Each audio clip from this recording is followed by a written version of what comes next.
All right, guys, so it's day 7 of the Move Challenge. That's what we're calling this thing. And over the last 7 days, I have been making sure that every day I move my body for at least an hour every day.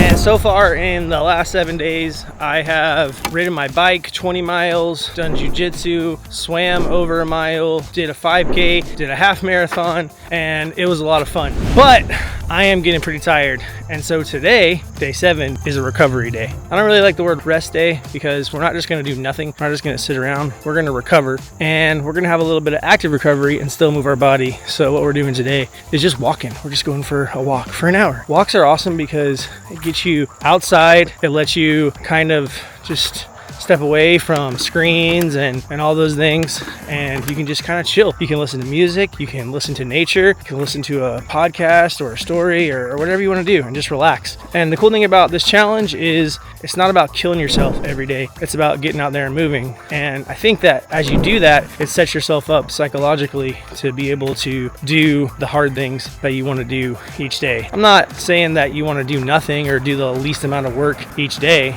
And I think the hardest thing about being healthy is just getting started. It's just doing the thing.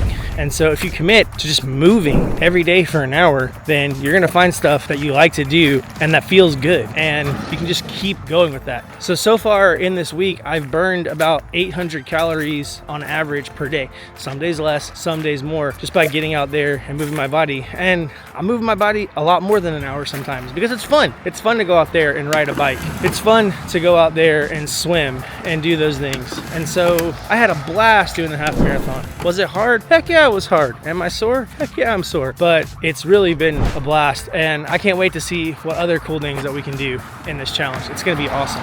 I've been going great during this challenge is just being consistent with something, like making a goal to yourself and then doing it. And I think that starts off with setting something that's actually achievable, something that you can actually accomplish that's not crazy. And so that's why we're keeping it simple, not adding a bunch of rules. I've tried to do challenges before with my family, and we tried to have all these different rules that we're doing in the challenges. Honestly, it becomes so complicated and it's too hard to consistently do something, and then you break what you promised yourself, and then you kind of feel like a failure, and then it's too difficult to achieve. We're just keeping this thing super simple. And how long am I gonna do it? I really don't know how long we're gonna do this challenge for. I have an Ironman scheduled in, I think, about 8 weeks now. A half Ironman, not a full Ironman, not that crazy. And so we're definitely doing it till then.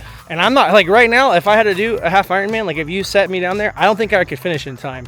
But hopefully by doing this every day between now and then, I'll be able to get to that half Ironman. I want to keep this going longer because it's honestly just a great way to live. Just so much more than just health. It's like mental benefit. And I honestly think it's great to record it as well. So if you want to join me in this challenge, go ahead and upload your content somewhere and put in the link below in the comments section here, and I'll check it out. So some of the stuff that I think could do better is I do want to get my family involved more. I was doing challenges with the kids and it's hard. Like today, I just put my shoes on, grabbed the camera and my headphones and went outside and started walking, and it's like super easy. But I do want to help my family be healthy, so trying to get them to come with me is definitely a big one that I'm going to try to start working on. And then a second thing is I want to try to do these things earlier in the day, especially when I know I'm gonna do something hard that day, like go for like a long run or a long bike ride or something like that. I kind of put it off, and then I'm tired. I usually like to like not eat until I work out. Actually, it's kind of like a thing that I do. I'm not saying that's good or bad. It's just what I do. But like it's 5 o'clock today and I haven't eaten all day. And I guess my 2 things that I'm gonna try to improve on are basically getting the family out here and then trying to do this earlier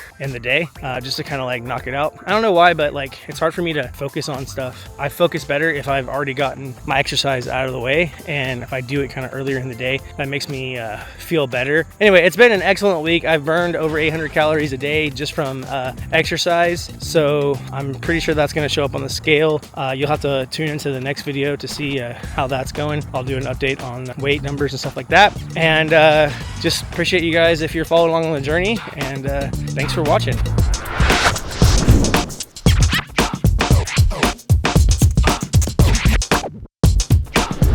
Here we go. I'm freaking scared. I think you do it on the back in the fat. Oh gosh. No way. That's it? It's done? That's all? Is it in there? Is it there? Is there anything? It didn't feel like anything.